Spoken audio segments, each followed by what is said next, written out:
नमस्कार महाराष्ट्राच्या जिवंत हृदयाच्या सळसळत्या रक्ताच्या भावी अधिकारी कर्मचाऱ्यांनो, कसे आहात सगळे?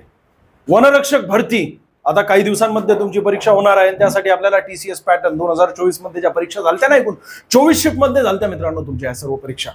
तर एक शिफ्ट आपण बऱ्यापैकी सुंदररित्या प्रत्येक प्रश्न आणि त्याचं सखोल विश्लेषण बघत आहोत। म्हणजे आपल्याला हा पॅटर्न एकदा कळाला की अभ्यास कसा करायचा, कोणते मुद्दे आपल्यासाठी महत्त्वाचे असतील हे समजण्यासाठी फार उपयोग होत असतो। आता तुमच्यासाठी आजच्या लेक्चर मधील पहिला प्रश्न, ही तिसरी प्रश्नपत्रिका। यापूर्वी दोनही प्रश्नपत्रिका आपण युट्यूबवर आणि आपल्या ऍपवर घेतलेल्या आहे। महाराष्ट्र अकॅडमीचा ऍप जर तुम्ही इन्स्टॉल केला नसेल तर महाराष्ट्र अकॅडमीचा ऍप लवकरात लवकर इन्स्टॉल करून घ्या। त्या ठिकाणी गेल्यावर तुम्ही ज्यावेळेस वनरक्षक भरती क्लिक करता, जरी तुम्ही बॅच घेतली नसेल तरी सुद्धा तुम्हाला संपूर्ण हे 24 प्रश्नपत्रिका अनालिसिस केलेल्या तिथे फ्री मध्ये आहेत। यापूर्वी रेकॉर्ड केलेल्या आहेत। पुन्हा एकदा आपण ते घेत आहोत, युट्यूबवर घेत आहोत आणि त्याचसोबत आपल्या ऍपवर सुद्धा लाईव्ह असणार आहे। एक्झॅक्टली याच टायमिंगवर मी रोज येत असतो मित्रा, म्हणजे 1 ते 2 च्या दरम्यान मी केव्हा येणार, तुला धरू शिकवणार। तुझ्यासाठी हा पहिला प्रश्न आहे, तुझ्याच परीक्षेमधील वर्षातील कोणत्या महिन्यात संपूर्ण महाराष्ट्रात गडगडाटी वादळे येत असतात? मागची प्रश्नपत्रिका बघितली असेल तू, पहिली प्रश्नपत्रिका आणि दुसरी प्रश्नपत्रिका आपण अनालिसिस केलेली आहे। दुसऱ्या प्रश्नपत्रिकेमध्ये तुला मागच्याच प्रश्नपत्रिकेमध्ये विचारलं होतं की आपल्या महाराष्ट्रामध्ये किती तारखेला पाऊस येऊन धडकत असतो। तर जूनच्या पहिल्या आठवड्यामध्ये धडकत असतो। त्याही वेळेस मी तुम्हाला संपूर्ण एक्सप्लेन केलं होतं, अजून एक्सप्लेन करतो। जास्तीत जास्त इमेजेसच्या माध्यमातून आपण एक्सप्लेन करूया। बघा, ही संपूर्ण तुमची पृथ्वी, म्हणजे आपली पृथ्वी, सोन्या तू राहतो, मी राहतो, आपण सगळे राहत असतो। विषुववृत्त एकूण पृथ्वीला 2 भागांमध्ये विभाजित करत असतं, उत्तर गोलार्ध आणि दक्षिण गोलार्ध। आता फेरेल काय म्हणतो, पृथ्वी पश्चिमेकडून पूर्वेकडे फिरत असताना पूर्वेकडून पश्चिमेकडे वारे येत असतात आणि ते स्वतःच्या उजव्या दिशेला उत्तर गोलार्धामध्ये वाहत असतात आणि स्वतःच्या डाव्या दिशेला दक्षिण गोलार्धामध्ये वाहत असतात।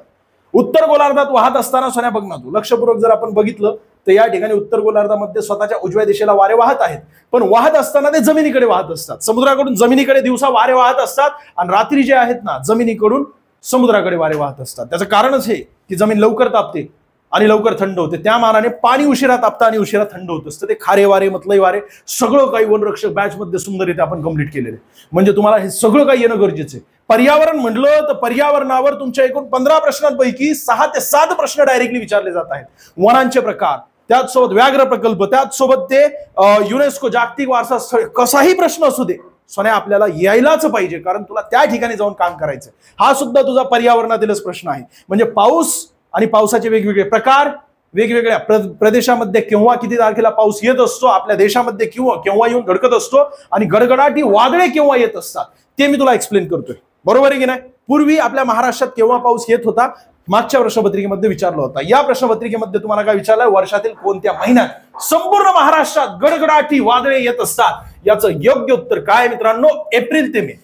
फक्त गडगडाटी वादळे येत असतात, अजून पाऊस सुरुवात झालेली नाही, बरोबर आहे की नाही? जमिनीकडे काय होत आहेत, वारे येऊन धडकत आहेत। हे वारे येत असतात जमिनीकडे। आता आपल्या भारताकडे येऊया। बघा, या ठिकाणी आपला हा भारत आहे, ठीक आहे? वारे आले, इथे येऊन धडकले आणि मग नंतर आपल्या महाराष्ट्रामध्ये, ठीक आहे, एक काम करतो, मी ब्लँक पेज घेतो, कारण हे सगळे इमेजेस आपण त्या ठिकाणी आपल्या बॅच मध्ये वापरलेले आहेत। तेच फक्त मी तुला एक्सप्लेन साठी आणलेले तिथे सोन्या। बघा, हा भारत आहे, भारताचा हा दक्षिण भारत, या ठिकाणी सह्याद्री पर्वत, वारे येऊन धडकत असतात आणि नैऋत्य मोसमी वारे आपल्या देशामध्ये येत असतात। ज्यावेळेस हे येतात या ठिकाणी सह्याद्री पर्वताला येऊन धडकत असतात। वारे मोकळे असतात का तर नाही, ढगांसोबत असतात। जमीन लवकर तापते, जमिनीच्या वरील जे वारे आहेत ते हलके होणार आहेत, कारण काय तर घनता कमी होत असते। कोणत्याही वस्तूला जर तापवलं तर त्याची घनता कमी होत असते, बारीक बारीक कण लांब लांब जात असतात। लांब गेले याचा अर्थ काय, हलके झाले। वारे कसे तर हलके झाल्यामुळे वर जात असतात, वर गेल्यामुळे त्याची जागा आसपासचे वारे घेणार आणि मग ह्या आसपासचे वारे कुठले, समुद्रावरील वारे असतात आणि समुद्राच्या वाऱ्यांमध्ये ढग असतात। मग हे ढग येऊन इथे धडकत असतात आणि एक्झॅक्टली पाऊस पडण्यापूर्वी ही सगळी गोष्ट घडत असते। का? त्याचं कारण असे की बघा, या ठिकाणी 21 मार्च भारतात 12 तास दिवस आणि 12 तास रात्र असते, म्हणजे हे विषुववृत्त आणि विषुववृत्ताला समांतर असतात सूर्यकिरणे। म्हणजेच काय झालं सोन्या, कर्कवृत्त आणि मकरवृत्त यांच्या दरम्यान जास्तीत जास्त सूर्यकिरणे येत असतात। जास्तीत जास्त म्हणजे लंबरूप असल्यामुळे जबरदस्त टेम्परेचर असतं आणि म्हणून जमीन लवकरात लवकर तापते। त्यावेळेस मोठ्या प्रमाणात वारे येत असतात। अजून पावसाची सुरुवात होणार आहे, पण त्यापूर्वी वारे येऊन धडकत असतात आणि ह्या वाऱ्यांमध्ये ढग असतात, म्हणून गडगडाटी वादळे इथे दिसत असतात। बरं, उत्तर गोलार्धामध्ये वादळे कशा प्रकारे येत असतात तर स्वतःच्या उजव्या दिशेलाच फिरत असतात। दक्षिण गोलार्धामध्ये चक्रीवादळे कशी असतात, स्वतःच्या डाव्या दिशेलाच फिरत असतात। या प्रश्नाचं योग्य उत्तर काय तर प्रश्न पर्याय क्रमांक 4, पुढच्या प्रश्नाकडे जाऊया. हे सगळं काही तुला एक्सप्लेन करायचं होतं सोन्या, पण वेळेचा अभाव आहे. फक्त एवढं सांगतो, बॅच मध्ये तुला धरुधरू शिकवलं, एक मुद्दा सुद्धा सोडलेला नाही. गॅरंटी देतो सोन्या, पर्यावरणावर जर प्रश्न आला तर आपल्या बॅचच्या बाहेर एकही प्रश्न जाणार नाही. एकूण मी 10-12 व्हिडिओ त्या ठिकाणी घेतलेले आहेत. माझ्यामध्ये 12 व्हिडिओ घेतलेले पर्यावरणाचे. ते आपल्या बॅच मध्ये स्वतः मी शिकवलेले. वनरक्षक बॅच सर्वात कमी फी अख्ख्या महाराष्ट्रात, एक मात्र महाराष्ट्र अकॅडमीची, आणि सगळे टॉपचे फॅकल्टी आहेत. यापूर्वी TCS IBPS पॅटर्न मध्ये त्यांना वेगवेगळ्या परीक्षा देऊन पोस्ट मिळालेल्या आहेत. 2-2 पोस्ट मिळून सुद्धा त्यांनी जॉईन नाही केले असे शिक्षक आहेत सोन्या. PSI होऊन त्या ठिकाणी पोस्टवर असताना राजीनामा देऊन सर्वसामान्य जनतेपर्यंत पोहोचायचे आणि त्यांना धरुधरू शिकवायचे. या उद्देशाने जॉबला राजीनामा देऊन असे शिक्षक आहेत. स्वतः विठ्ठल बडे सर 2013 मध्ये त्यांचं सिलेक्शन झालं होतं. तुम्हाला सर्वांना माहिती आहे, विठ्ठल बडे सर 2013 मध्ये फर्स्ट अटेम्प्ट मध्ये सिलेक्शन झालं होतं. ग्रामीण भागात शेतात बसून त्यांनी अभ्यास केलेला आहे. वस्तुस्थिती सोन्या. मी 2016 मध्ये सिलेक्ट झालो होतो. त्यानंतर 2019 मध्ये अजून एक परीक्षेमध्ये TCS पॅटर्नच्या 2 परीक्षा दिल्या होत्या, वेटिंग मध्ये होतो. 3 परीक्षा, म्हणजे एकूण 5 दिल्या, त्या 3 परीक्षांमध्ये वेटिंग मध्ये होतो 2023च्या. TCS तुझं सगळा पिळून काढलेला आहे. तुझ्यापर्यंत पोहोचण्यासाठी या सगळ्या गोष्टी ज्या आहेत ना, जबरदस्त त्या ठिकाणी डीप मध्ये घेतलेला. आपल्या बॅच मध्ये बॅच घ्यायची असेल तर घे, नाही घेतली तर कमीत कमी सिलेबस बनव. सिलेबसवर तुला पाऊस 100% विचारलं जातंय. ठीक आहे, मग पुढे जाऊया. पुढचा प्रश्न बघा, हे पावसाचं वितरण आपल्या महाराष्ट्रात कशा प्रकारे आहे. या ठिकाणी कोकणात जास्तीत जास्त पाऊस पडत असतो. सह्याद्री पर्वतावर सुद्धा इथे पाऊस पडत असतो, कारण ढग अडवले जात असतात. इथे हा पिवळा पट्टा जो आहे ना, DPAP चा पट्टा आहे. DPAP म्हणजे ड्रॉट प्रोन एरिया प्रोग्राम. 1974 मध्ये सुरुवात केली होती. या प्रोग्राम मध्ये WB म्हणजे वर्ल्ड बँक स्वतः 60% मदत करत असतं, निधी आजही देते. परंतु तरी सुद्धा या ठिकाणी सिंचनाची सुविधा अजूनही उपलब्ध झालेली नाही बऱ्यापैकी. खर्च करून सुद्धा वर्ल्ड बँकेने खर्च केलेला, आणि ते कसं तर आपल्याला मुख्य प्रवाहात येण्यासाठी मदत करत आहे. एकही रुपया आपल्याला रिटर्न द्यायचा नाही. म्हणजे 1974 पासून आजपर्यंत कंटिन्युअसली त्या योजनेमध्ये खर्च केला जातोय. यालाच काय म्हटलं जात असतं, पर्जन्य छायेचा प्रदेश. म्हणजे हक्काचा पाऊस जो आहे ना, तो सगळा कोकणात पडतोय, कारण हे सह्याद्री पर्वत अडवत आहे त्या ढगांना, आणि म्हणून या पट्ट्यामध्ये पाऊस पडत नाही. जसं की अहमदनगर म्हणजे अहिल्यानगरचा पश्चिमेकडील भाग, त्यानंतर पुण्याचा पश्चिमेकडील भाग म्हणजे सह्याद्री पर्वताच्या पायथ्याचा कुठला तर पूर्व भाग, त्यानंतर नाशिकचा पश्चिमेकडील भाग म्हणजे सह्याद्री पर्वताच्या पायथ्याचा पूर्वेकडील भाग, त्यानंतर या ठिकाणी धुळेचा पश्चिमेकडील भाग, त्यानंतर या ठिकाणी दिसतंय तुम्हाला हे साताऱ्याचा पश्चिमेकडील भाग, सांगलीचा पश्चिमेकडील, कोल्हापूरचा पश्चिमेकडील, अख्खा सोलापूर, त्यानंतर ते धाराशिव, मग छत्रपती संभाजीनगरचा काही भाग आणि जालना. अशा प्रकारे हे संपूर्ण प्रदेश जो आहे ना, तो DPAP मध्ये येत असतो. या ठिकाणी निश्चित पाऊस पडतो. त्याचं कारण काय की पुन्हा ते ढग पांढरे झालेले आहेत ना, त्यामध्ये धुराळा लागून इथे पाऊस पडत असतो आणि इथून परतीचा पाऊस येत असतो. म्हणून या ठिकाणी वनक्षेत्र बऱ्यापैकी आहे. हे सगळं काही तुला आता स्पीड मध्ये समजून सांगतोय, पण तिथे सुंदररित्या समजून सांगितलेलं आहे. बॅच मध्ये इथे वेळेचा अभाव असतो सोन्या, त्यामुळं बाकी काय नाहीये. बाकी हे वारे कसे येत असतात हे सुद्धा मी तुला समजून सांगितलं. मागच्या पर्जन्य आणि पर्जन्याचे प्रकार तुला माहितच असायला पाहिजे, कारण तू वन विभागाची परीक्षा देतोय. आरोह पाऊस, प्रतिरोध पाऊस, आवर्त पाऊस, हे सगळे इमेजेस तुझ्या स्टेट बोर्डच्या पुस्तकातून घेतलेले आहेत. पण त्यावेळेस तुझं लक्ष होतं का नाही? मुळात सरांचं तुझ्याकडे लक्ष नव्हतं. तू शिक नाही तर नको शिकू, पण एकदा का वेळ संपते येऊन फक्त लेक्चर देणे असं काम असायचं त्यांचं. वस्तुस्थिती आहे, मी सुद्धा तुझ्यासारखं शिकलो ग्रामीण भागामध्ये, आणि लक्ष तुझं कुठं असायचं? बाहेर असायचं.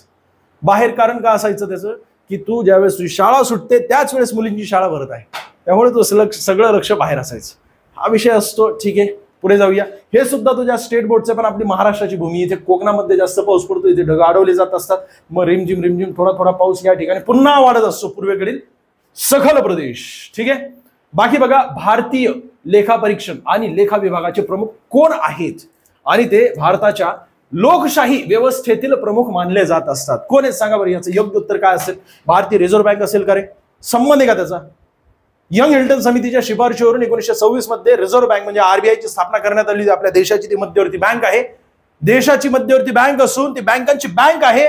सर्व बँकांवर रेग्युलेशन करत असते. यांच्या 1934च्या कायद्यामध्ये म्हणजे RBIच्या 1934च्या कायद्यानुसार 1935 मध्ये 1 तारखेला RBI ची स्थापना झाली ती 1 एप्रिलला.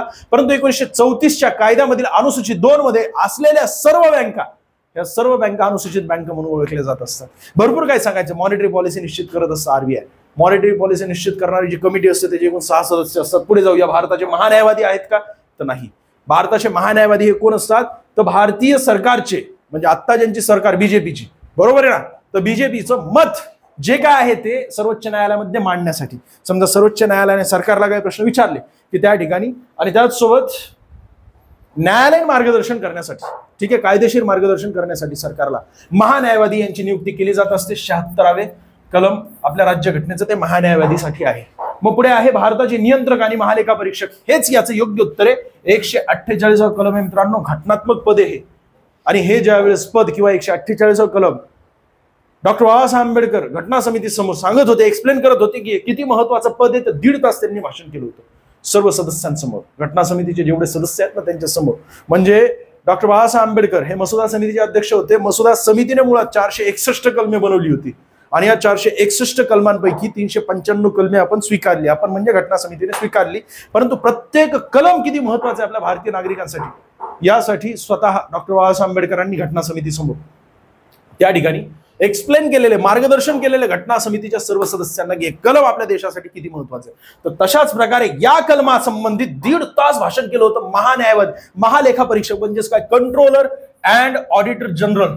ठीक आहे, कंट्रोलर अँड ऑडिटर जनरल असं त्यांना म्हटलं जात असतं. आता महान्यायवादी यांचं काम काय असतं, तर मागच्या वर्षी सरकारने जे काही कुटारे केलेले आहेत ना ते समोर आणले. म्हणजे आपल्या ग्रामीण भाषेमध्ये मी तुला समजून सांगितलं. जेवढ्या योजना आहेत अर्थसंकल्पामध्ये त्यांनी सांगितलेल्या, त्या योजनांमध्ये जेवढा निधी आहे तो निधी ज्या त्या ठिकाणी त्या योजनेपर्यंत पोहोचलाय का हे अभ्यास करणे, त्याचसोबत तो निधी योग्य व्यक्तीपर्यंत पोहोचलेला आहे का, त्यामध्ये काय भ्रष्टाचार झालेला आहे का, ओपन करायचं काम कुणाचं असतं, कंट्रोलर अँड ऑडिटर जनरल यांचं असतं. आणि हे आपला अहवाल राष्ट्रपतींकडे देत असतात. दरवर्षी यांचा अहवाल येत असतो. ज्यावेळेस यांचा अहवाल येतो ना सोन्या, त्यावेळेस UPSC MPSC करणारे विद्यार्थी यांचा अहवाल वाचत असतात, मग नंतर आपल्या स्टेटस ठेवत असतात व्हॉट्सअपचा. नाही तर तुला कुठूनही एखादा मेसेज आला आणि तू व्हॉट्सअपचा स्टेटस ठेवला, आतमध्ये उचलून टाकतील लय धुता. पण आपल्याकडे जर तथ्य असेल ना तर आपल्याला बोलायचा अधिकार आहे. कलम 19 नुसार अभिव्यक्ती स्वातंत्र्य आहे, परंतु ते योग्य माहिती असणं गरजेचं आहे. कॅग योग्य माहिती आणत असतं दरवर्षी. हे पद फार महत्वाचं आहे बरं का, अत्यंत महत्वाचं पद आहे हे. बाकी भारताचे अर्थमंत्री संबंध नाहीये त्यांचा. निर्मला सीतारामन आहेत, 8 वेळा आतापर्यंत त्यांनी अर्थसंकल्प सादर केला. सर्वाधिक काळ अर्थसंकल्प, सर्वाधिक वेळा सलग बरं का, सलग 8 वेळा अर्थसंकल्प ज्यांनी सादर केला ते म्हणजे तेच आहेत. बाकी सर्वाधिक वेळा अर्थसंकल्प ज्यांनी सादर केलेला आहे ते म्हणजे मोरारजी देसाई. ते अर्थमंत्री होते आपल्या देशाचे. मोरारजी देसाई हे पंतप्रधान सुद्धा होते. 1978 ते 1980 आपल्या देशाचे ते पंतप्रधान होते. जनता दल सरकार होती. त्यानंतर मग बीजेपीची स्थापना झाली. त्या जनता दलचं रूपांतर बीजेपी मध्ये अटल बिहारी वाजपेयी यांनी केलं होतं.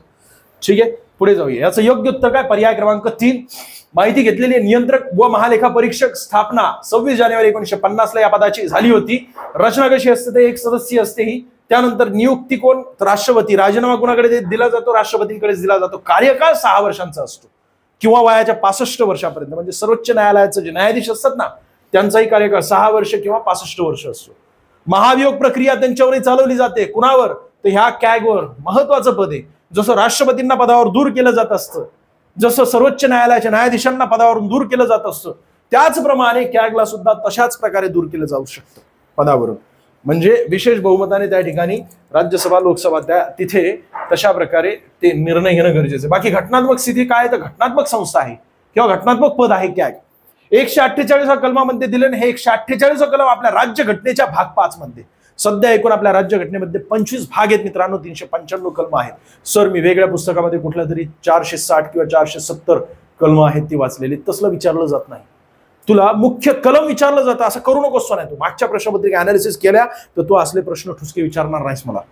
पुढे जाऊया. पुढचा मुद्दा तो म्हणजेच काय, तर डिसमिस म्हणजेच त्यांना पदावरून कशा प्रकारे दूर केलं जातं. तर हे अध्यक्ष चुकून झालेले राष्ट्रपती, सर्वोच्च न्यायालयाचे न्यायाधीश यांच्याप्रमाणेच त्यांना पदावरून दूर केलं जातं. पहिले कोण आहेत, तर व्ही नरहरी राव 1948. वर्तमान मध्ये म्हणजे आता इथे वर्तमान मध्ये नाहीयेत. गिरीशचंद्र मुर्मू होते 14वे, आता ते बदललेले आहेत. 15वे कोण झालेत, के संजय मूर्ती. संजय मूर्ती म्हणलं तो या डोक्यामध्ये लगेच संजय खन्ना यायला पाहिजे. संजय खन्ना सर्वोच्च न्यायालयाचे आता सध्या 51वे न्यायाधीश आहेत, परंतु ते सुद्धा बदललेले आहेत. संजय खन्ना बदललेले आहेत. पुढचे आता सर्वोच्च न्यायालयाचे न्यायाधीश झालेले. तुम्हाला जर विचारलं कोण झालेले, तर भूषण गवई झालेत अमरावतीचे. ते आपल्या महाराष्ट्राचे 7वे व्यक्ती सर्वोच्च न्यायालयाचे प्रमुख न्यायाधीश म्हणून त्यांची पुढच्या महिन्यामध्ये ते शपथ घेणार आहेत. ते 52वे आहेत. ठीक आहे. त्यापूर्वी कोण होते, तर वेगवेगळ्या आपल्या महाराष्ट्रातून त्या ठिकाणी गेले होते. त्यामध्ये YV चंद्रचूड, DY चंद्रचूड पिता पुत्र आहेत. YV चंद्रचूड सर्वाधिक काळ ज्यांनी CJI म्हणजे चीफ जस्टिस ऑफ इंडिया हे पद भूषवलेलं आहे. आणि मग अजून संजय मूर्ती. संजय मूर्ती म्हणजे कोण, तर हे या ठिकाणी तुम्हाला दिसत आहे. परंतु संजय मल्होत्रा जर तुम्हाला विचारलं, कारण संजय संजय संजय यावरून 100% तुम्हाला प्रश्न विचारला जाऊ शकतो. 3 महत्वाच्या संस्थांचे प्रमुख संजय या नावाने आहेत. जसं की सर्वोच्च न्यायालयाचे प्रमुख न्यायाधीश CJI संजय खन्ना आहेत. त्यानंतर या ठिकाणी दिसतंय तुम्हाला कोण, संजय मूर्ती. हे सध्याचे कॅग आहेत. कॅग म्हणजे हे सुद्धा घटनात्मक पद, मोठं पद आहे. कंट्रोलर अँड ऑडिटर जनरल कितवे आहेत, ते 15वे आहेत. हे संजय मूर्ती आहेत. आणि संजय मल्होत्रा RBIचे गव्हर्नर, 26वे गव्हर्नर. मग तुम्हाला विचारलं जाऊ शकतं 25वे गव्हर्नर कोण, शक्तिकांत दास. 24वे गव्हर्नर उर्जित पटेल. 23वे, अरे 23वे कोण आहेत सोन्या, असं काय करतोय तू, रघुराम राजन आहेत. महत्वाचे व्यक्ती होते. जाताना अनेक महत्वाचे वक्तव्य त्यांनी केले होते. पुढचा प्रश्न अत्यंत महत्वाचा, सांस्कृतिक आणि शैक्षणिक हक्क आहे भारताच्या राज्यघटनेतील खालीलपैकी कोणत्या अनुच्छेदाशी संबंधित. अनुच्छेद म्हणजे कलम असतं बरं का, अनुच्छेद कन्फ्युज होत असतो तू, कारण हे हिंदी शब्द आहे. पण तुमची परीक्षा जी आहे ना, केंद्रीय संस्था जर घेत असेल, जसं की TCS IBPS केंद्रीय संस्था आहेत, मध्ये असले प्रश्न टाकत असतात. म्हणजे अशा प्रकारे ते शब्द काहीतरी चुकत असतात. पण ते हिंदी शब्द असल्यामुळे आपल्याला अख्खा प्रश्न येत असतो, तो चुकतो तुझा. मूलभूत अधिकार TCSचा आवडता विषय. मूलभूत कर्तव्य, मूलभूत अधिकार, त्याचसोबत मार्गदर्शक तत्व, हे 3ही मुद्दे नीट बऱ्यापैकी करून घ्या मित्रांनो. 100% विचारले जात असतात. काही महत्वाचे पद वारंवार TCS त्यावर प्रश्न विचारला जातात. म्हणजे हे सगळी सिरीज एकदा तू पूर्ण केली तर तुला बऱ्यापैकी सॅटिस्फॅक्शन होईल.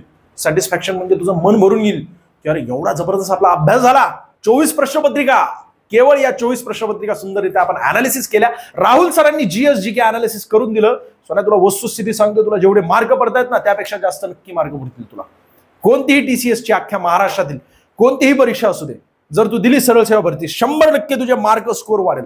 आणि तुला पैकीच्या पैकी मार्क पाडायचे असतील किंवा सिलेक्शन व्हायचं असेल तर बॅच जॉईन करावी लागेल तुला. जर बॅच जॉईन नाही केली तर कमीत कमी काय करायचं तुला, तर सिलेबस स्वतःचा बनवून ठेवायचा आहे. मूलभूत अधिकार, सर बोलतोय ना मूलभूत अधिकार, लगेच मूलभूत अधिकार लिहून ठेवून तू स्वतः कर.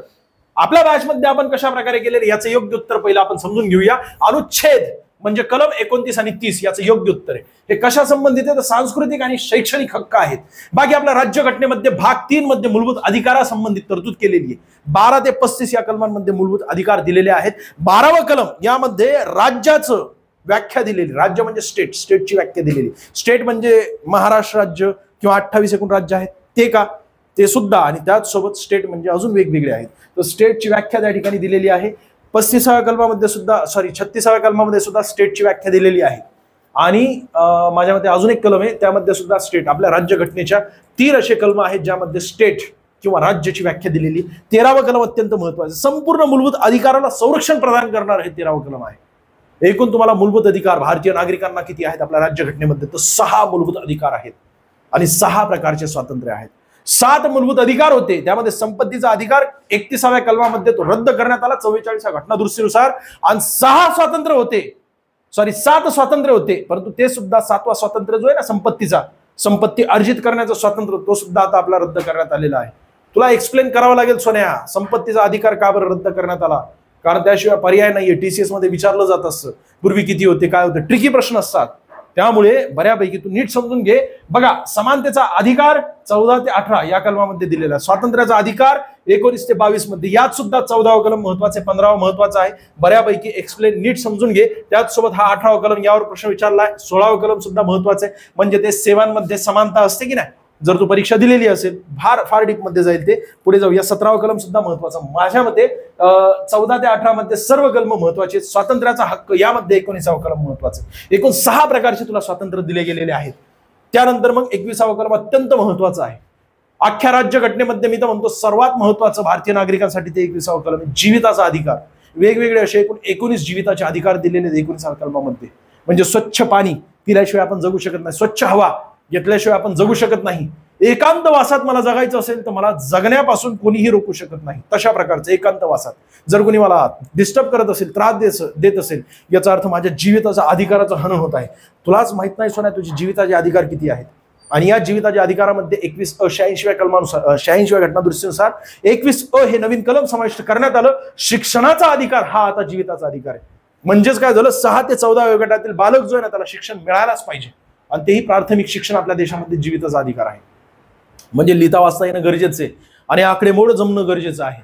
जर त्याला ह्या गोष्टी कळाल्या नाही तर ज्यावेळेस तो मोठा होईल आणि समाजामध्ये वावरेल त्यावेळेस त्याचं वारंवार पदोपदी त्याचा अपमान केला जाईल, अपमान होईल.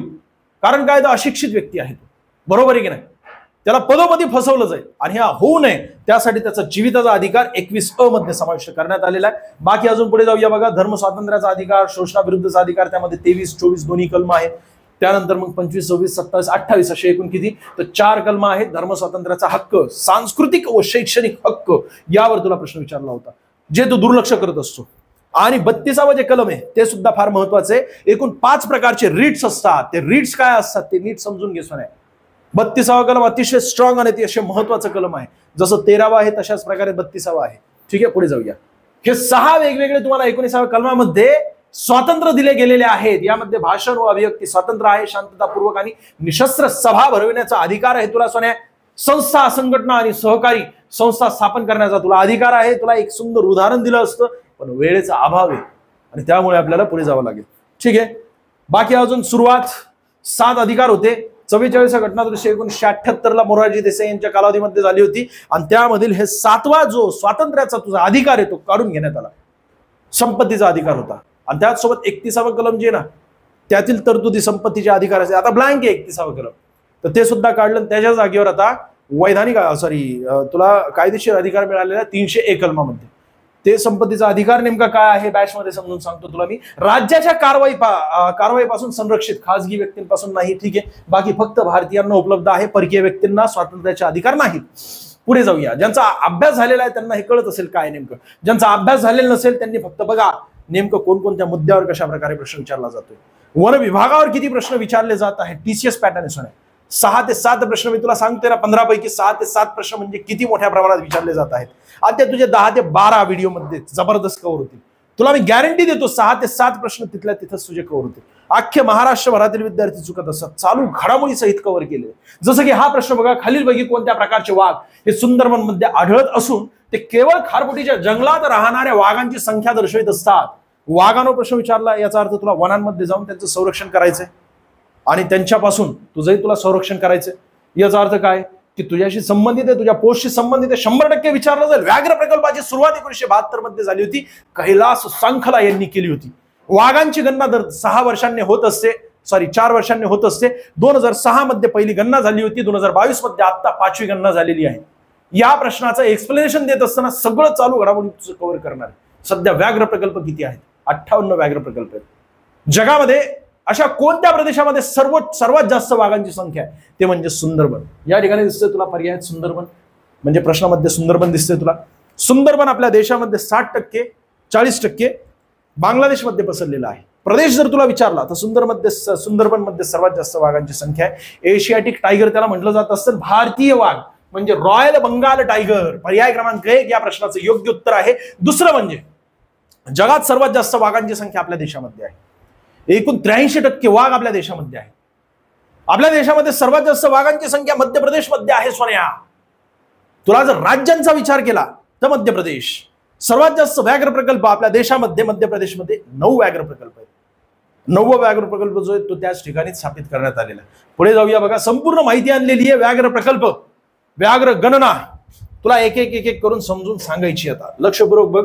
2022 ची व्याघ्र गणना आपल्याला बघायची. 100% तुला विचारलं जाईल. तुझ्या परीक्षेमध्ये माझं हे सांगितलेलं वाक्य तुला लक्षात येईल की सरांनी सांगितलं होतं तुला यावर 100% प्रश्न येणार. एक तर सुरुवात विचारली जाईल. 2006 पासून झालेली आहे.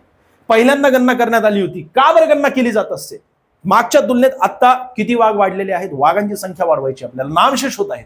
आपल्या देशात सर्वात जास्त वाघ आहेत की नाही? वाघांचं शिकार होत होतं आणि त्यासाठी पर्यावरणीय वेगवेगळे कायदे सुद्धा करण्यात आलेले आहेत. पुढे जाऊया बघा. दर 4 वर्षांनी भारतात व्याघ्र गणना होत असते. 2022च्या जनगणनेची व्याघ्र गणना ही जी आहे ना 5वी गणना होती.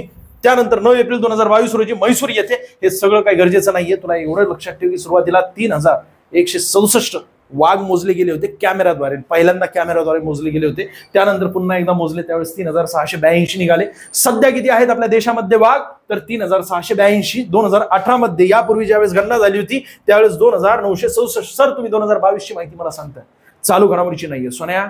आत्ताची लेटेस्ट माहिती आहे. 2022 म्हणलं याचा अर्थ काय? तर पुढची गणना 2026 ला होणार आहे. 2026 अजून आले का? नाही आलं. म्हणून आपल्याला ही 5वी गणनाच महत्वाची तुमच्या परीक्षेसाठी. मग 2018 मध्ये 2967 वाघ होते. सध्या म्हणजेच 4 वर्षांत किती वाढलेले आहेत? 715 वाघांची संख्या वाढलेली आहे. टक्केवारीमध्ये 23.5% वाढ झालेली आहे. वार्षिक वृद्धी दर तुला विचारला जात असतो, दरवर्षी किती टक्के वाघ वाढतात? 6.1% वाघ वाढत आहेत. दुसरं म्हणजे राज्यांमध्ये सर्वात जास्त वाघांची संख्या मध्य प्रदेशमध्ये किती आहे सध्या? 785. लक्षात ठेव सोन्या, प्लस 259. सगळं काय टिपून घे. आपल्या महाराष्ट्रात किती आहे? 444 आहे. दुसऱ्या क्रमांकाचं असं कोणतं राज्य आहे ज्यामध्ये सर्वात जास्त वाघांची संख्या आहे? ते म्हणजे या ठिकाणी दिसते तुला कर्नाटक. आणि तिसऱ्या क्रमांकाचं राज्य कोणतं आहे? ते उत्तराखंड आहे. मग नंतर आपलं महाराष्ट्र लागतं, मग नंतर तमिळनाडू लागतं. पुन्हा एकदा लक्षात ठेव, मध्य प्रदेश, त्यानंतर कर्नाटक, उत्तराखंड आणि मग नंतर महाराष्ट्र आणि शेवटी लागतं तमिळनाडू. ठीक आहे. सुरुवातीचे 5 राज्य मी तुला सांगितले. इतर राज्यांमध्ये एकूण किती? 1024. गरजेचं नाहीये इतर राज्य, पण कमीत कमी आपल्या महाराष्ट्रात 444 लक्षात ठेवायचे आणि मध्य प्रदेशमध्ये 785 एवढ्या मोठ्या प्रमाणात वाघांची संख्या आहे. आता पुढे जाऊया. बघा भारतातील वाघांची संख्या कशा प्रकारे वाढली गेलेली. 2006 मध्ये केवळ किती होते? 1411 होते. आज किती आहेत? 3682. बस एवढं लक्षात ठेव. वाढले किती? 715 2022 मध्ये. त्यानंतर महाराष्ट्रातील व्याघ्र प्रकल्प एकूण 6 आहेत. मेळघाट क्षेत्रफळाने सर्वात मोठा आहे. दुसऱ्या क्रमांकाचा ताडोबा अंधारी व्याघ्र प्रकल्प चंद्रपूर या ठिकाणी आहे. पेंच व्याघ्र प्रकल्प पेंच नदीच्या आसपास पसरलेला आहे. राष्ट्रीय उद्यान सुद्धा आहे. ते पेंच नदी ही नागपूरची जीवनरेखा म्हणून ओळखली जात असते. अनेक विद्यार्थी या ठिकाणी मला नागपूरमधून बघत असतील, त्यांना माहिती आहे तो व्याघ्र प्रकल्प. ठीक आहे. त्यानंतर सह्याद्री व्याघ्र प्रकल्प 4 जिल्ह्यांमध्ये पसरलेला आहे. सातारा, सांगली. त्यानंतर सातारा, सांगली बरं का, सोलापूर नाही. सातारा, सांगली, कोल्हापूर आणि रत्नागिरी. सह्याद्री या पर्वतावर पसरलेला आहे व्याघ्र प्रकल्प. त्यानंतर नवेगाव, नागझिरा ते कुठे? तर गोंदिया या ठिकाणी आणि बोर, वर्धा या ठिकाणी. एकूण किती झाले? क्षेत्रफळानुसार क्रम त्यांचा उतरता आहे. सर्वात मोठा मेळघाट व्याघ्र प्रकल्प आहे. पुढे जाऊया. 58वा व्याघ्र प्रकल्प आत्ताच घोषित करण्यात आला. सोन्या मागच्या आठवड्यामध्ये घोषित करण्यात आलेला आहे. एवढी लेटेस्ट माहिती तुझ्या समोर आणली, याच्या पलीकडे नाही जाणार. 58वा व्याघ्र प्रकल्प तुला लक्षात ठेवायला पाहिजे. माधव व्याघ्र प्रकल्प क्षेत्रफळाने हा छोटा आहे 354, पण मध्य प्रदेशातील 9वा व्याघ्र प्रकल्प आहे. दुसरं म्हणजे 55वा ढोलपूर करौली व्याघ्र प्रकल्प. 56वा गुरु घासीदास समोर छत्तीसगड मध्ये आहे. 57वा रतापानी हा सुद्धा मध्य प्रदेशमध्ये आणि 58वा माधव हा सुद्धा मध्य प्रदेशमध्ये आहे. जगातील एकूण 83% वाघ हे आपल्या भारतामध्ये आहेत.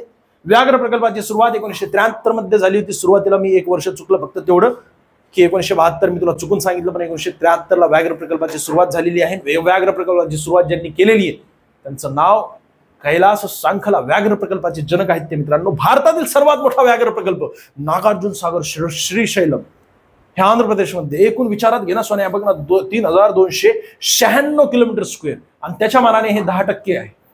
दिसतंय का? 3296 आणि 354 किती? 10% किंवा 12% आहे. म्हणजे टक्केवारीनुसार विचार करायचा असतो. वारा, सूर्यप्रकाश, बर्फवृष्टी. पुढचा प्रश्न बरं का हा. वारा, सूर्यप्रकाश, बर्फवृष्टी इत्यादींपासून आश्रय मिळवण्याच्या उद्देशाने राखलेल्या झाडांचा किंवा झुडपांचा पट्टा अशी खालीलपैकी कशाची व्याख्या केली जात असते? तर शेल्टर बेल्ट. शेल्टर बेल्ट म्हणजेच काय झालं? ते एक प्रकारे शेड असतं, ते छत असतं. म्हणजे झाडं यांची उंची मोठ्या प्रमाणात वाढत असते कारण त्यांना प्रकाश संश्लेषणाची आवश्यकता असते. प्रकाशाच्या शोधामध्ये ते काय घन दाट जंगल असतं आणि मग नंतर ते हाईट त्यांची वाढत असते. अशा प्रकारे असतं की ते एकदम छत तयार झालेलं असतं. त्यांच्या आतमध्ये मोठ्या प्रमाणात ह्युमस तयार होत असतं कारण तेच पानं खाली पडत असतात. त्या ह्युमसला तिथले खालचे जे वनस्पती आहेत ते खत म्हणून वापरत असतात. ह्युमस फार चांगलं खत आहे. ठीक आहे. याचं योग्य उत्तर काय? Shelter belt. आपल्या बॅच मध्ये आपण मिश्र वनीकरण, त्याचसोबत रेखीय पट्टीय वृक्षारोपण, त्यानंतर आश्रय वृक्षारोपण हे सगळं काय आपण कव्हर केलेलं आहे सुंदररित्या. त्या ठिकाणी तुझा एकही मार्क जाणार नाही सोन्या. सगळे तुझे 24 प्रश्नपत्रिका अनालिसिस केलेल्या तुझ्याच केवळ आपल्या TCS पॅटर्नच्या अनालिसिस नाही केलेल्या, 57 प्रश्नपत्रिका अनालिसिस केल्या. ज्यावेळेस आम्हाला बॅच लॉन्च करायची होती ना 10 दिवस आम्ही विचार करत होतो. 10 दिवस केवळ तुझ्या परीक्षेचा अभ्यास करत होतो. 2019 मध्ये काय विचारलं होतं, 2024 मध्ये काय विचारलं गेलेलं, तुलना दोघांची करत होतो. जिल्हा निवड समितीमध्ये कशा प्रकारे प्रश्न विचारले जात असतात, तुम्हाला अजून काय काय विचारलं जाऊ शकतं, आपल्याला नेमका अभ्यासक्रम काय बनवायचा. 10 दिवस आम्ही विचार केला, 10 दिवस आम्ही अभ्यासक्रम बनवलेला आहे आणि त्यानंतर बॅच लॉन्च केलेली. नाही तर उगाच काल ऍडव्हर्टाईज आली की आज लगेच एखादा येत असतो, हे आपण बॅच लॉन्च केली अख्ख्या महाराष्ट्रात पहिलीच बॅच. त्याला म्हणायचं गप, नाटकं करू नकोस, तुला माहितीये का म्हणायचं. याचं योग्य उत्तर सांग, चल म्हणायचं. हा प्रश्न घेऊन जायचं. त्याने जर बॅच लॉन्च केली असेल ना त्याला सांग मिश्र वनीकरण म्हणजे काय, रेखीय पट्टीय वृक्षारोपण काय, त्याला म्हणायचं लगेच सांग. तू बॅच लॉन्च केलेली आहे ना, तो काय म्हणाल की थांब जरा उद्या ये, तुला समजून. तसलं नाही, लगेच सांग म्हणायचं. किंवा त्याला विचार की जॉग्राफी आम्हाला कोण शिकवणार आहे, जीएस कोण शिकवणार आहे, त्या जीएस मध्ये वनांविषयी माहिती आम्हाला कोण देणार आहे त्यांना विचार. हे सगळं काय तू ये ना महाराष्ट्र अकॅडमीमध्ये, मीच भेटणार तुला, मला विचार, तुला धरू समजून सांगतो. सगळा अभ्यास केलाय ना तुझा. उगाच आम्ही येऊन फसवेगिरी करत नाही, ठीक आहे. आणि सर्वात कमी फीज आहे. जर जॉईन करायचं असेल तर कर, नाही तर कमीत कमी हे मुद्दे तुला यायला पाहिजेत, हे बऱ्यापैकी समजून घे सोन्या, ठीक आहे. 1816 मध्ये कोणत्या करारामुळे इंग्रज नेपाळ युद्धाचा शेवट ब्रिटिशांच्या बाजूने झाला होता? याचं योग्य उत्तर आहे सगोलीचा तह आहे, पर्याय क्रमांक 2. केव्हा झाला होता? 1816 मध्ये झाला होता. मुळात जर विचारात घेतलं तर हे नेपाळ आजचं हिरवं दिसते, आणि हा भाग जो आहे ना तो ब्रिटिशांनी काढून घेतलेला त्यांच्याकडून. मुळात नेपाळ सुद्धा आपल्या देशाचाच भाग होता. अखंड भारताचा विस्तार ज्यांनी केला ते म्हणजे कोणतं? अशोक, सम्राट अशोक. सम्राट अशोक हे मौर्य वंशाचे तिसरे सम्राट होते. मौर्य वंशाची स्थापना ज्यांनी केली ते म्हणजे चंद्रगुप्त मौर्य, आणि त्यांचे शिक्षक कोण आहेत तर तक्षशिला या ठिकाणी अर्थव्यवस्था शिकवायचे ते म्हणजे आचार्य चाणक्य. आचार्य चाणक्य त्या धनाला समजवायला गेले होते. कारण सोन्या, तू त्या ठिकाणी दारू पिऊन बसलेला आहे स्विमिंग पूल मध्ये, त्या ठिकाणी समोर तुझ्या नर्तकी नाचत आहे, तू राजा म्हणून जगतोय ना, तर राजा तो आयुष करण्यासाठी नसतो, समाजसेवा करणं, समाजाला त्याचा फायदा होणं गरजेचं आहे, मुख्य प्रवाहात आणणं गरजेचं आहे. आणि त्यासाठी राजा समाजाचा सेवक असतो. राजा हा मौज मजा करण्यासाठी नसतो, आयुष करण्यासाठी नसतो, फोटो बिटो काढून घेण्यासाठी नसतो राजा. अहो, नुसतेच दिवसभरात 6-6 वेळा कपडे बदलत असतात आपले प्रधानमंत्री. राजा कसा असतो तर तो सेवक असतो, सेवक सारखं त्यांनी जगायला पाहिजे. आणि हे कुणी सांगितलेले तर चंद्रगुप्त मौर्य यांचे शिक्षक आचार्य चाणक्य तक्षशिला या ठिकाणी अर्थव्यवस्था शिकवायचे. तत्कालीन सर्वात विद्वान व्यक्ती कोण आहेत? इंडिका नामक पुस्तकामध्ये मॅगस्थेनिस, अरे अलेक्झांडर जग जिंकण्यासाठी निघाला होता, त्याचा इतिहासकार मॅगस्थेनिस यांनी आपल्या देशातील व्यक्तीला तत्कालीन सर्वात विद्वान व्यक्ती म्हणून संबोधलेले. ते म्हणजे कोण? आचार्य चाणक्य. तुला सुंदररित्या इतिहास समजून सांगायचा. युद्ध म्हटलं तर तुला मागचे सगळे काही कलिंग युद्धापासून ते आतापर्यंतचे सर्व युद्ध, कारगिल युद्धापर्यंत तुला समजून सांगावं लागणार आहे. कलिंग युद्ध इसवी सन पूर्व 260 मध्ये झालं होतं, अशोक यांच्या कालावधीमध्ये झालं होतं. ते शेवटचं युद्ध समजलं तरी चालेल मौर्य वंशाचं, अशोक यांचं, कारण त्यांनी 16 महाजनपदावर राज्य केलेलं आहे आणि जबरदस्त व्यक्तिमत्व होता. अशोक यांनी ठरवलंच होतं की अखंड भारताचा विस्तार करायचा आपल्याला. हे स्वप्न कुणाचं त्यांनी पूर्ण केलं? चंद्रगुप्त मौर्य आणि चाणक्य यांचं. तर युद्ध म्हटलं तर तुला हे सगळ्या गोष्टी माहिती असायला पाहिजेत. परंतु हे ब्रिटिश आणि नेपाळ यांच्यासोबत युद्ध झालं होतं. सगोलीचा तह यानुसार हे युद्ध संपलं. या ठिकाणी दिसतंय तुला ही एक नदी आणि ही एक नदी. या नदीचं नाव काय मित्रांनो? मेची नदी. ठीक आहे, इथे दिसते ना ती मेची, आणि या ठिकाणी दिसते काली. काली आणि मेची यांच्या दरम्यानचा हा जो प्रदेश आहे ना, हा तुमचा भाग राहील. बाकी हा भाग आपल्या भारताचा होऊन जाईल. त्यांच्याकडून हिरावून घेतला होता ब्रिटिश, तत्कालीन ब्रिटिश इंडिया किंवा ईस्ट इंडिया कंपनीने. ठीक आहे, ब्रिटिश साम्राज्य. ते युद्ध झालं होतं बघा. सगोली कराराच्या आधीचा नेपाळ आणि सगोली करारानंतरचा नेपाळ, हे सगळे इमेजेस आपल्या युद्ध या घटकामधून घेतलेले आहेत. तुझा सिलेबस सुंदररित्या बनवलेला आहे आम्ही, आणि त्या सिलेबसला फॉलो करत आहोत. राजेश्वर किंवा राजेश्वर मंदिर हे टिंब बांधलेले द्रविड वास्तुकलेचे उदाहरण आहे. तू सोडून देणार प्रश्न, कारण तुझ्या आउट ऑफ कव्हरेज एरियामध्ये आहे. तुझ्या रेंजच्या बाहेरचा प्रश्न आहे. तू जिंदगीत का वाचलेला नाहीये, असं करू नको सोन्या. तू प्रश्नपत्रिका आपण अनालिसिस का करत आहोत? नेमका हा प्रश्न कुठून आला, का आला? पहिला मुद्दा तो म्हणजे बृहदेश्वर मंदिर हे युनेस्को म्हणजेच United nation educational scientific cultural organisation, ज्याची स्थापना 1965 मध्ये झाली होती, यांच्याद्वारे वर्ल्ड हेरिटेज साईटचा दर्जा दिला जात असतो, म्हणजे जागतिक वारसा स्थळांचा दर्जा दिला जात असतो. त्यातील आहे बृहदेश्वर मंदिर, तामिळनाडूमध्ये आहे, आणि त्याला वर्ल्ड हेरिटेज साईटचा दर्जा दिला गेलेला आहे. आणि चोल काळातील हे मंदिर आहे. ठीक आहे, मग आता वर्ल्ड हेरिटेज साईट नीट अगोदर समजून घे. युनेस्को द्वारे वर्ल्ड हेरिटेज साईटचा दर्जा दिला जात असतो. युनेस्कोची स्थापना 1965 मध्ये झाली होती. वर्ल्ड हेरिटेज साईट म्हणजेच काय? जागतिक वारसा स्थळे असतात. आपल्या देशामध्ये सध्या किती आहेत? 43. 43 कोणतं? आसाम या ठिकाणी मोईदंस. 42 तुला विचारलं जाऊ शकतं. कर्नाटक या ठिकाणी होईसाला मंदिर समूह आहे, आणि 41 शांतिनिकेतन आहे. बस हे 3 समजून घेतले, विषय संपला का? नाही. आपल्याला 43 वर्ल्ड हेरिटेज साईट नीट समजून घ्यायला पाहिजेत, कारण त्यावर एक प्रश्न असतो. मागच्याही प्रश्नपत्रिकेमध्ये होता. तुला खोटं वाटत असेल तर मागचा व्हिडिओ बघून घे. युट्यूबवर सुद्धा आहे आणि आपल्या ऍपवर सुद्धा आहे. ठीक आहे, मग त्या प्रश्नामध्ये 15 प्रश्नांमध्ये एक प्रश्न होता वर्ल्ड हेरिटेज साईट, म्हणजे वर्ल्ड हेरिटेज साईट नाही पण 43 जे वेगवेगळे स्थान आहेत ना, ज्याला जागतिक वारसा स्थळांचा दर्जा. मागच्या प्रश्नपत्रिकेमध्ये ताजमहलवर प्रश्न होता. आणि ताजमहलला 1983 मध्ये वर्ल्ड हेरिटेज साईटचा दर्जा देण्यात आलेला. असं काय करतोय दुसरा? सगळं कंप्लीट केलेलं आहे. मग हे चोल राजवंश काय नेमकं? तर या ठिकाणी दिसते चोल, चेर आणि पांड्य. एक मात्र असं आहे बरं का, आपल्या जगातील एक मात्र असं राजवंश आहे चेर राजवंश. या ठिकाणी दिसते तुला केरळचं जुनं नाव चेर होतं. हे सुद्धा TCS पॅटर्न मध्ये विचारलं गेलेलं. अख्ख्या महाराष्ट्रामध्ये तू फक्त मला दाखव की हा सिलेबस कोणी कंप्लीट करतोय का. सोन्या जबरदस्त सगळी माहिती काढलेली आहे. डायरेक्टली रामबाण लागल अशाच प्रकारचा सिलेबस तुझ्या समोर आणलेला आहे. यावर तुला शिकवणार आहे धरोधर मी. यावर तुला धरोधर शिकवणार राष्ट्रकूट, पल्लव, चोल, पांड्य. अरे फिरल्यासारखं वाटेल. बॅच ज्यांनी अख्ख्या महाराष्ट्रामध्ये लॉन्च केलेले त्याला विचार, चोल राजवंश तुला माहिती का म्हणा, चेर राजवंश तुला माहिती, किंवा असाच प्रश्न विचार की आपल्या केरळचं जुनं नाव काय होतं. अख्ख्या भारतामध्ये नाही तर अख्ख्या जगामध्ये असं राजवंश मला सांगा. त्यांना विचारायचं ज्यांनी बॅच लॉन्च केलेली आहे ना अख्ख्या महाराष्ट्रात. कोणत्या बेसवर बॅच लॉन्च केलेली आहे हे प्रश्न विचारतात. आणि या प्रश्नावर समजा तुम्हाला येत नसेल तर तुम्ही का बॅच लॉन्च केली असं विचारा त्यांना. जाऊ का मी तुमची बॅच घेऊ, त्यांना कॉल करून विचारा की अख्ख्या भारतामध्ये नाही तर अख्ख्या जगामध्ये असं राजवंश आपल्या देशातील सांगा की ज्या ठिकाणी संपूर्ण म्हणजे महिला शासिका, ते रजिया सुलताना नाही बरं का, महिला शासिका पासून ते सगळं काही म्हणजे त्यांच्या राज्य कारभारामध्ये सर्व काही महिला अधिकारी होत्या. असं मला राजवंश सांगा म्हणा. ठीक आहे, तर या ठिकाणी मिळेल तुम्हाला. कुठे? इथे मिळेल ही संपूर्ण माहिती. 3ऱ्या शतकात चोलांचा प्रभाव होता. या ठिकाणी बघ ना चोल दिसते, चोलांचा प्रभाव होता. एकूण विचारात घेतला आपण तर वेगवेगळे चोल होते, त्यानंतर चालुक्य होते.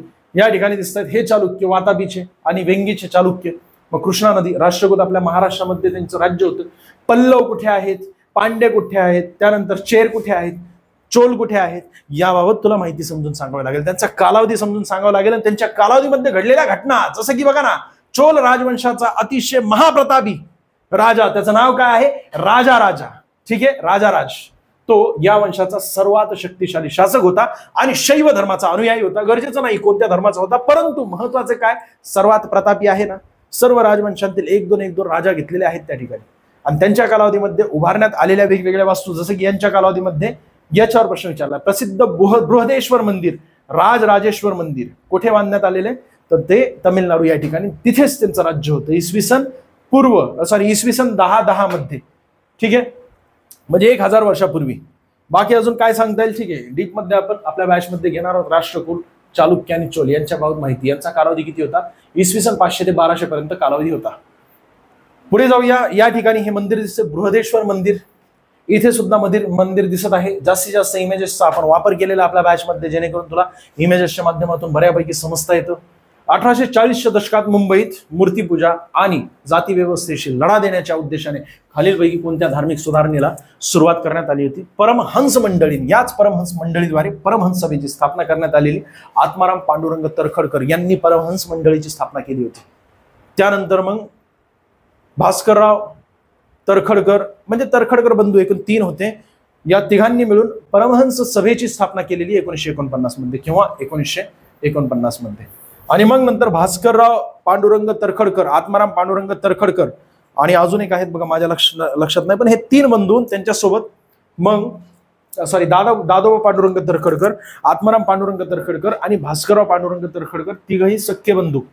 मग महादेव रानडे, भांडारकर, तर असे महत्वाचे तत्कालीन जे समाज सुधारक होते ना, या सर्वांनी मिळून प्रार्थना समाजाची स्थापना पुढे केली. किंवा 1967 ला प्रार्थना समाजाची स्थापना केली.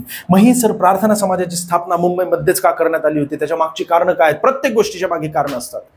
ब्राह्मो समाजाची स्थापना झाली होती 1828 मध्ये. त्यामध्ये फूट पडली. देवेंद्रनाथ टागोर आणि केशवचंद्र सेन हे 2 विभाग केले.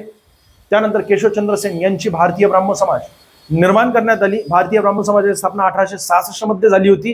केशवचंद्र सेन मुंबईमध्ये भारतीय ब्राह्मो समाजाचे प्रचार आणि प्रसार करण्यासाठी आले होते. त्यावेळेस आत्माराम पांडुरंग तर्खडकर, दादोबा पांडुरंग तर्खडकर, भास्करराव पांडुरंग तर्खडकर, न्यायमूर्ती रानडे हे सर्व काही त्या ठिकाणी उपस्थित होते. ते प्रभावित झाल्यामुळे पुढच्याच वर्षी प्रार्थना समाजाची स्थापना करण्यात आली 1967 ला. मग भारतीय ब्राह्मो समाज आणि प्रार्थना समाज यांचे दोघांचे तत्व सारखे आहे. तुला एवढं डीप मध्ये जाऊन उपयोग आहे सोन्या? ब्राह्मो समाज केव्हा स्थापित करण्यात आला? राजाराम मोहन राय यांनी 1828 ला. पहिला मुद्दा लक्षात ठेव. आणि हे प्रबोधन घडवणाऱ्या वेगवेगळ्या संस्था आहेत. म्हणजे तुझ्या डोक्यातील जे अंधश्रद्धा, भूतप्रेत, देव हे सगळे किडे बाजूला काढण्याचे काम यांनी केलेले. कारण आपल्या डोक्यामध्ये हे सगळे किडे होते, त्यामुळे आपण समाज भ्रष्ट करत होतो. ते सती प्रथा, त्यानंतर विधवा यांच्यावर जे अत्याचार होत होते, वैधव्य एखाद्या महिलाला प्राप्त झालं तर आयुष्य तिचं बर्बाद झालं. एवढी भयानक परिस्थिती करून ठेवली होती. महिलांना शिक्षणाचा अधिकार नव्हता, त्यांना मुख्य प्रवाहात आणायचा प्रयत्न केला.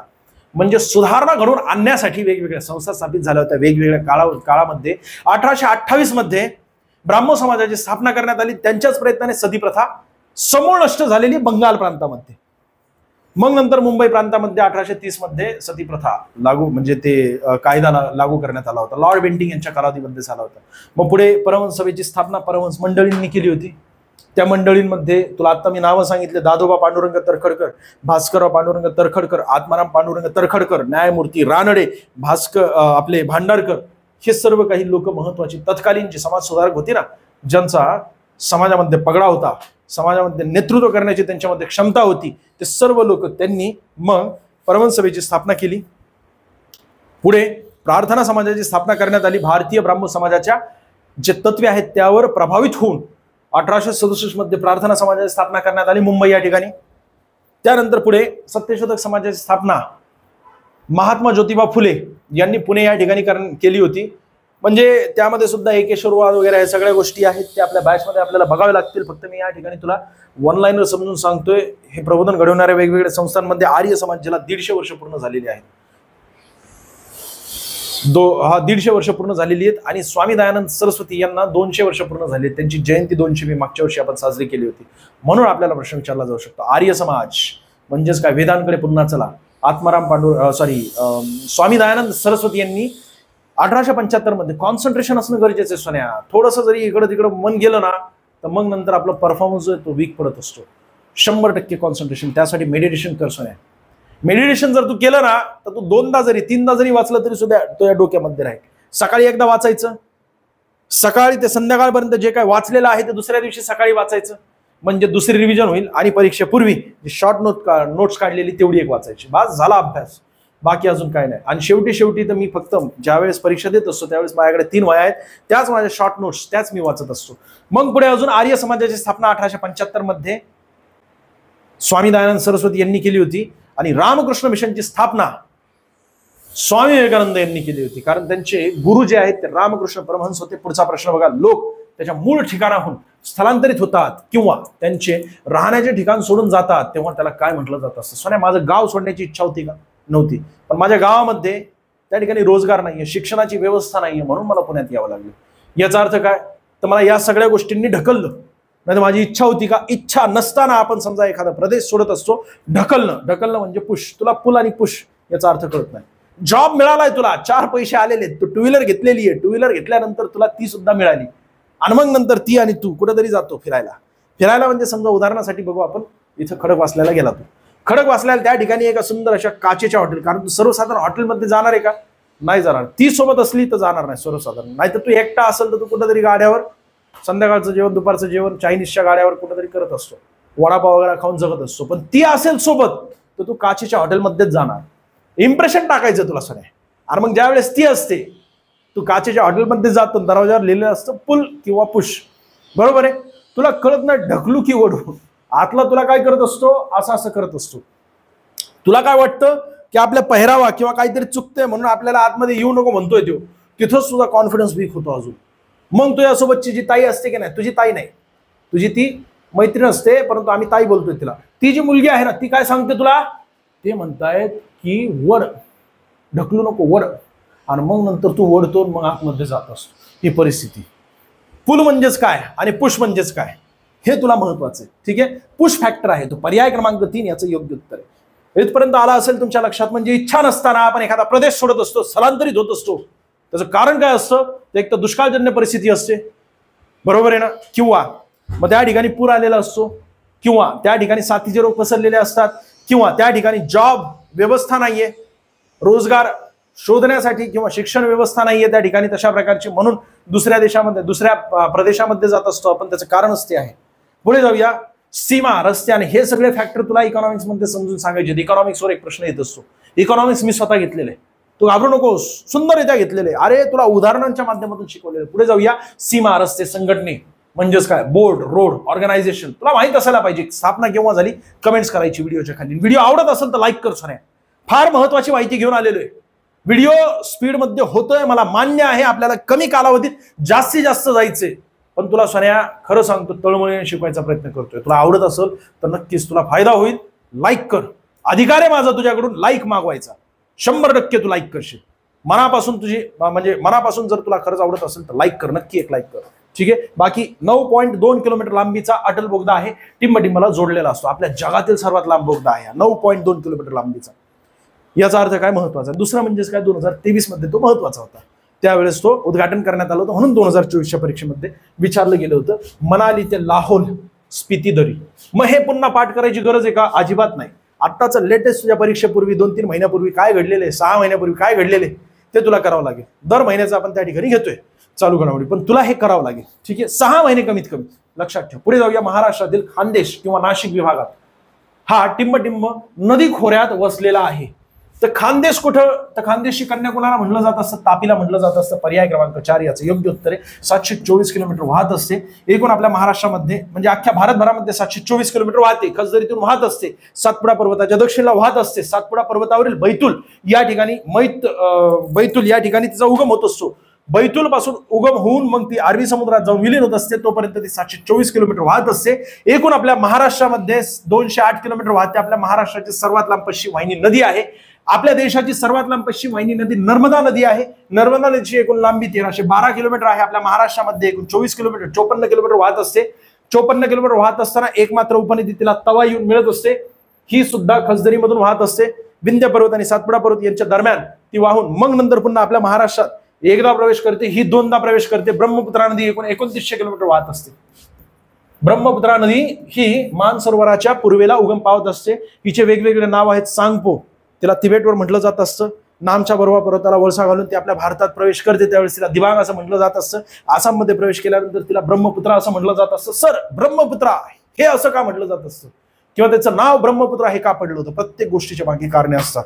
मानसरोवर आपल्या पुराणांमध्ये लिहिलेले जे जुनी पुस्तकं आहेत ना पूर्वीचे लिहून ठेवलेले लोकांनी, तर त्या पुराणांमध्ये लिहिलेले की मानसरोवर हे ब्रह्मदेवाने बनवलेले आणि मानसरोवरावर उगम पावणारी नदी याचा अर्थ काय? ब्रह्मदेवाचं पुत्र, म्हणून तिला ब्रह्मपुत्र असं म्हटलं जात असतं. आपल्या देशात आसाममध्ये म्हटलं जात असतं. आणि मांजोली नावाचं बेट आहे ज्याला जिल्ह्याचा दर्जा मिळालेला आहे. आसामचा तो एक जिल्हा आहे.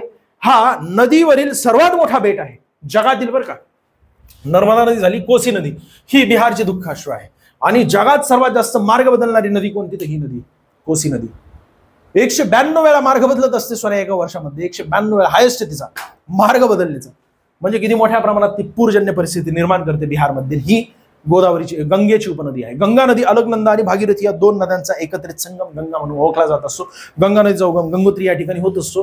गंगा नदीची एकूण लांबी 2525 किलोमीटर आहे. आपल्या देशामध्ये 2063 किलोमीटर वाहत असते. गंगा नदीच्या खोऱ्यामध्ये जगातील आपल्या देशातील सर्वात जास्त लोकसंख्या त्या ठिकाणी राहत असते. गंगा आणि यमुना या दोघांच्या मध्यभागी असलेल्या प्रदेशाला किंवा 2 नद्यांच्या प्रदेशाला 2 नद्यांच्या दरम्यानच्या प्रदेशाला दोआब असं म्हटलं जात असतं. जगातील असा कोणता दोआब आहे ज्या ठिकाणी सर्वात जास्त लोकसंख्या राहते? ती म्हणजे आपल्या देशातील गंगा आणि यमुना यांच्या दरम्यानचा दोआब. यमुना नदीबाबत सांगत बसेल आता मी तुला. असं दिवसभर एकूण किती 8-10 तास लेक्चर चालेल. त्यामुळं सुरुवात झाली तर कोणीतरी थांबवायला पाहिजे ना सोन्या. 724 किलोमीटर मुलताई हे सगळं गरम होते. या ठिकाणी गरम होत असतं, वाफ निघत असते. नंतर ज्यावेळेस मी बसतो साईडला लेक्चर झाल्यानंतर असा अभ्यास करायचा असतो. पर्याय नाहीये जिंदगीमध्ये. तुलाच कळणार नाही की आपलं सिलेक्शन केव्हा झालं, मी कसं काय पास झालो. सगळे तुला ठुसके वाटतील. असा कॉन्फिडन्स असायला पाहिजे. मी आजही गेलो ना, म्हणजे कॉन्फिडन्स कसा असायला पाहिजे अभ्यासामध्ये. एकदा तुझी परीक्षा असेल ना तर परीक्षेच्या दिवशी सगळे घाबरलेले असतात. कसा पेपर येईल, काय येईल काय नाही, सगळ्यांचे तोंड उतरलेले असतात. आणि परीक्षा झाल्यावर अजून तोंड बारीक झालेलं असतं, कारण ते अभ्यास वेगळा केलेला असतो त्याने आणि परीक्षेमध्ये वेगळंच काहीतरी विचारलेलं असतं. TCS पॅटर्न्स त्याला कळत नाही. 15 पैकी त्याला 6-7 प्रश्न बरोबर येत असतात आणि बाकी सगळे चुकलेले असतात. त्यातल्या त्यात निगेटिव्ह मार्किंग असेल तर 2-3 वरच येत असतो तो. म्हणजे 2 ते 3 प्रश्नांचे मार्क त्याला मिळत असतात. लई जिंदगीमध्ये झंडच होऊन जाते त्याची. म्हणजे वर्षभर अभ्यास दाबून कचून केलेला असतो, पण चुकीचा मार्ग. तसं होऊ नये यासाठी. त्यासाठी योग्य मार्गदर्शक जे असतात ना त्यांना फॉलो करायचं, ज्यांना अनुभव असतो, ज्यांना वेगवेगळ्या पोस्ट मिळालेल्या असतात. आणि अभिमानाने सांगतो सोन्या, महाराष्ट्र अकॅडमी एकमात्र अशी अकॅडमी की स्वतः ऑफिसर्स झालेले तुझ्या समोर आहेत. ते शिकवायला येत असतात. जबरदस्त एक्सपिरियन्स आहे सगळ्यांनी. ठीक आहे, नॉलेजचा विचार करू नकोस तू, हे सगळं काही तुला शिकवायचं. कुठून उगम होते? आपल्या महाराष्ट्रात 2दा प्रवेश करणारी ही नदी आहे. अरे औरंगजेब ज्या खिंडीमधून आपल्या महाराष्ट्रात आला होता ना, मराठा साम्राज्य, ते संपुष्टात आणण्यासाठी किंवा संपवण्यासाठी, पण तोच या ठिकाणी संपला. त्यालाच आपण या आपल्या महाराष्ट्राच्या भूमीमध्ये गाडला. तो औरंगजेब उत्तरेकडून दक्षिणेमध्ये आपल्या महाराष्ट्रात ज्या खिंडीमधून आला होता त्याला काय म्हटलं जात असतं? जळगाव मधील आहे ती खिंड. कोणती खिंड आहे सांग बरं? कोणती खिंड आहे ती? आपल्या महाराष्ट्रामध्ये तापी नदी तिथून येत असते, तिला म्हणत असतात बुराणपूर खिंड. त्या बुराणपूर खिंडीमधून तो औरंगजेब आपल्या महाराष्ट्रात आला होता. तिथूनच ही तापी नदी आपल्या महाराष्ट्रात प्रवेश करत असते. अशा प्रकारे उदाहरणांच्या माध्यमातून शिकायचे. खालीलपैकी कोणते महाराष्ट्रातील सर्वात मोठे तेल आणि नैसर्गिक वायू क्षेत्र आहे? मुंबई हा आहे, 176 किलोमीटर आहे. ठीक आहे, जास्त डीपमध्ये नको, भरपूर काही सांगितलेलं आहे, भरपूर काही घ्यायचं आहे आपल्याला. खनिज संपत्ती संपूर्ण त्या ठिकाणी शिकवलेली. तिसरी प्रश्नपत्रिका समाप्त. आता आपल्याला पुढे अजून आपल्या ॲपवर विज्ञान, गणित, बुद्धिमत्ता हे सुद्धा विषय चालू करायचे आहे. ॲप इन्स्टॉल केला नसेल तर महाराष्ट्र अकॅडमी ॲपवर तुम्ही सर्च करा, म्हणजे आपल्या ॲप स्टोअरवर. तिथे सर्च केल्यानंतर आपल्या महाराष्ट्र अकॅडमीचा लोगो बघायचा, जॉईन करायचं. जॉईन केल्यानंतर ज्यावेळेस तुम्ही तो ॲप इन्स्टॉल कराल ते फक्त लॉग इन केलं तर लॉग इन केल्याबरोबर तुम्हाला सर्व ज्या मागच्या प्रश्नपत्रिका आहेत, ह्या 24 प्रश्नपत्रिका GSGKच्या, बाकी अजून विज्ञान, त्याचसोबत तुमचे जे वेगवेगळे विषय आहेत ना, त्या विषयानुसार तुम्हाला त्या ठिकाणी विज्ञान मुळात नाहीच आहे तुम्हाला, वनरक्षकला गणित बुद्धिमत्ता आहे आणि मराठी व्याकरण आहे. ठीक आहे, इंग्लिश एक आहे. तर हे सगळं काही त्या ठिकाणी अनालिसिस केलेलं आहे, करत आहोत आम्ही. तिथे तुम्हाला सगळं काही फ्री मिळेल. दुसरं म्हणजे रेल्वे भरतीच्या मागच्या प्रश्नपत्रिका आपण अनालिसिस केलेल्या आहेत, त्या सुद्धा फ्रीमध्ये मिळतील तुम्हाला बघण्यासाठी. स्वतः शिक्षकांनी अनालिसिस केलेल्या आहेत. तिसरं म्हणजे अग्निवीरच्या परीक्षा, त्या सुद्धा अनालिसिस मी स्वतः केलेल्या आहेत. 50 प्रश्न आहेत ना तुझे, अनालिसिस केलेले आहेत, टुचके प्रश्न आहेत, ते घाबरू नकोस. ते सुद्धा त्या ठिकाणी. पोलीस भरती स्वप्न खाकी ही बॅच अख्ख्या महाराष्ट्रामध्ये धुरावरून टाकला होता, तर त्या पोलीस भरतीचे प्रश्न सुद्धा आपण त्या स्वप्न खाकीमध्ये कव्हर केलेले आहेत. तुम्हाला फक्त काय करायचंय, बॅच ओपन केली तर तिथे प्रश्नपत्रिका अनालिसिसमध्ये गेलात की तिथे सगळे काही व्हिडिओज फ्री सेक्शनमध्ये तुम्हाला बघता येतील, बॅच जर खरेदी केली नाही तर. ठीक आहे, आणि हे का आम्ही करतोय? कारण फक्त आणि फक्त प्रांजळ मन आहे.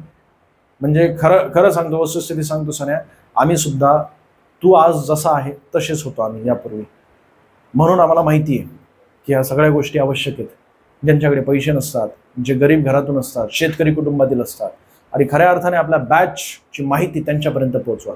नक्कीच आपण अधूनमधून डिस्काउंट तर घेतच असतो, आणि अख्ख्या महाराष्ट्रात सर्वात कमी फीज असलेली आपली बॅच आहे. बघ ना, रिचार्ज करण्यासाठी तुला किती खर्च जात असतो दर महिन्याचा, कळते ना तुला? त्या रिचार्जला जेवढा तुझा खर्च असतो, किंवा विमलचा दाणे दाणे में केसर का स्वाद, दिवसभरात तुला किती विमल लागतात, आणि त्या विमलचा जेवढा तुझा खर्च आहे ना, त्याहीपेक्षा कमी खर्च आहे बॅचचा आपला.